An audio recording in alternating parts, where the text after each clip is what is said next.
CBS 뉴스는 CBS 홈페이지 cbs.co.kr이나 노컷뉴스 홈페이지 노컷뉴스.co.kr, 스마트폰 애플리케이션과 팟캐스트를 통해 다시 보고 들으실 수 있습니다. 이어서 부산 소식입니다.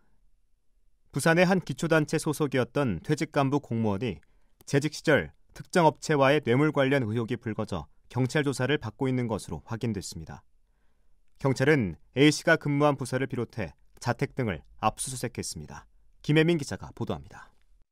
부산경찰청은 지난달 30일 연제구청 퇴직간부 A씨가 근무했던 부서와 A씨의 자택, 차량 등을 압수수색했습니다. 경찰은 압수수색을 통해 A씨가 쓰던 컴퓨터와 자료 등을 확보한 것으로 전해졌습니다. 경찰은 A씨가 재직 시절 학교 후배인 온천천 수질 정화사업 대표 B씨와의 뇌물 관련 의혹을 포착한 것으로 알려졌습니다. 사업 이후 기대 수익 가운데 일부인 1억 원 상당을 받기로 약속하고 계약 과정에 편의를 봐줬다는 겁니다. 실제 취재 결과 해당 부서는 2020년부터 지난해까지 해당 업체와 2천만 원 상당의 용역 계약 4건과 물품 계약 1건 등 5건의 계약을 체결한 것으로 확인됐습니다. 이 계약 모두 예외 조항에 따라 경쟁 입찰을 거치지 않고 수의 계약을 맺었습니다. A씨를 입건한 경찰은 압수수색 등을 통해 사실관계를 확인한다는 방침입니다. 한편 연제구청은 퇴직 간부에 대한 조사가 진행 중인 것은 사실이지만 사업 자체에는 문제가 없어 별다른 조치를 하지 않았다고 설명했습니다. 연제구청 관계자입니다. 경찰에서 수사한 내용이 저희한테 2.2대가 오거나 하면 사실 현재로는 문제가 있다라고 판단되는 사항은 없습니다.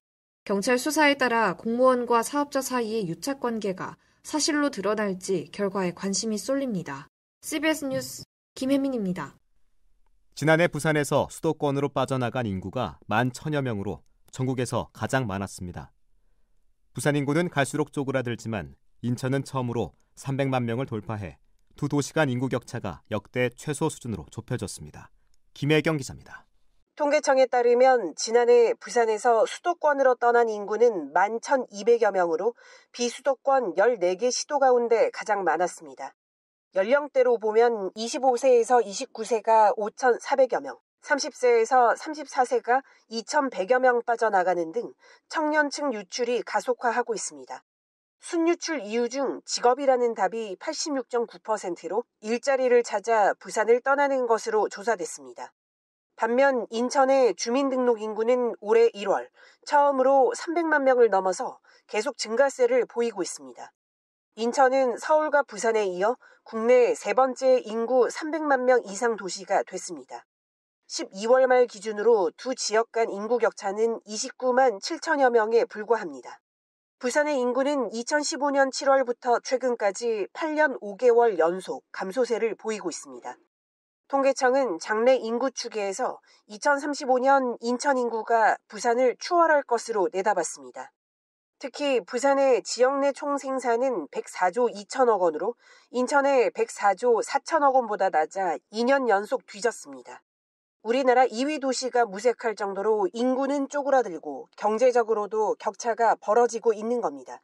부산의 인구 유출 원인이 대기업 부족, 첨단 산업 부재, 인프라 열악 등이 꼽히는 만큼 특단의 대책이 없으면 인구 유출은 가속화할 수밖에 없다는 전망이 나옵니다. CBS 뉴스 김혜경입니다. 낙상 등 신생아 사고가 반복된 부산의 한 산후조리원 관계자들이 아동학대 사고를 조직적으로 은폐하려 한 사실이 드러나 12명이 무더기로 재판에 넘겨졌습니다.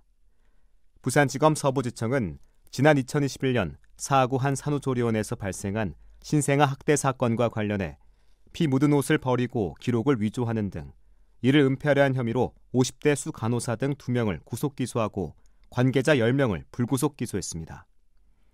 검찰은 당시 한 간호조무사가 영아의 귀를 잡고 비틀어 다치게 했으나 병원 측이 이를 목욕 중 다친 것으로 조작하기 위해 간호기록부를 위조하고 허위 소견서를 작성하는 등 조직적으로 학대 사실을 은폐했다고 설명했습니다. 지난 19일 오후 부산 서구의 한 스포츠센터에서 60대 여성 A씨가 갑작스럽게 쓰러져 4분 거리의 대학병원으로 이송됐지만 병원 측은 의료진이 없다며 수용을 거부했습니다. A씨는 인근 다른 병원으로 옮겨져 응급조치를 받았으나 끝내 숨졌으며 유족의 수사 요청을 받은 서부경찰서는 병원 측 대응에 문제가 없었는지 등을 확인하고 있습니다. 지난해가 최근 33년 중 가장 높은 연평균 수온을 기록한 것으로 나타났습니다.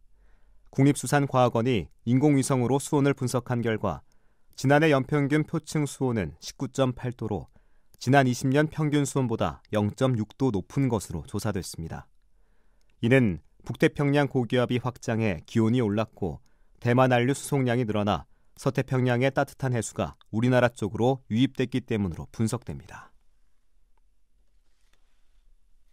인사자분과 각종 내용으로 어려움을 겪었던 부산국제영화제가 신임 박광수 이사장을 위촉했습니다.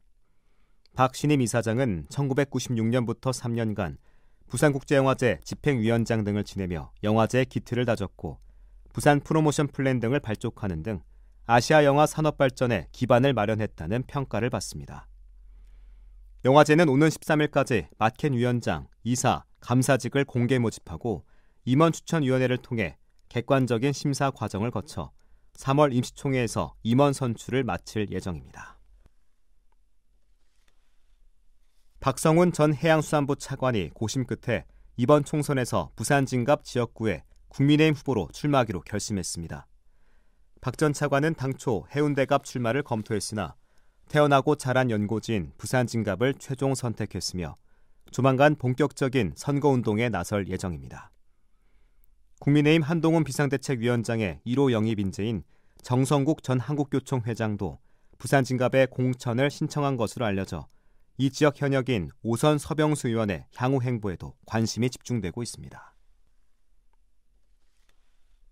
더불어민주당 소속 홍순원 전 해운대구청장이 해운대갑 지역구 총선 출마를 선언했습니다.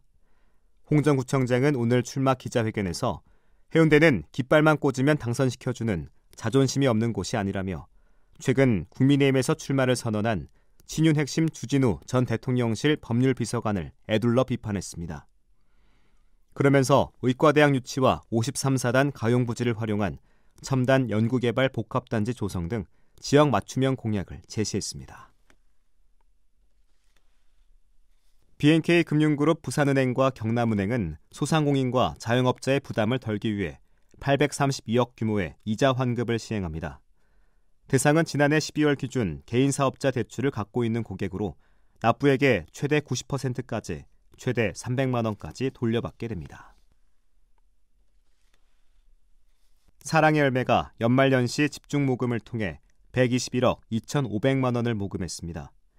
사랑의 열매는 당초 목표 금액을 훌쩍 넘어 사랑의 온도탑이 111.7도를 기록했다고 밝혔습니다. 특히 올해는 B&K 부산은행이 모바일 모금, 가게를 운영하며 기부에 참여한 착한 가게, 팬덤 기부 등이 두드러졌습니다. 부산시는 부산시립교향악단 차기예술감독에 홍석원 지휘자를 선임했습니다. 끝으로 날씨입니다. 부산은 내일 흐린 가운데 아침 최저기온은 5도, 낮 최고기온은 10도로 오늘과 비슷하겠습니다. 부산은 당분간 큰 추위 없이 일교차가 큰 날씨가 이어지겠습니다. 부산의 현재 기온 8.2도, 습도는 70%입니다. 부산 CBS 저녁 종합 뉴스를 마칩니다. 지금까지 진행해 엔지니어 박상대, 기자 김혜경, 아나운서 국재일이었습니다.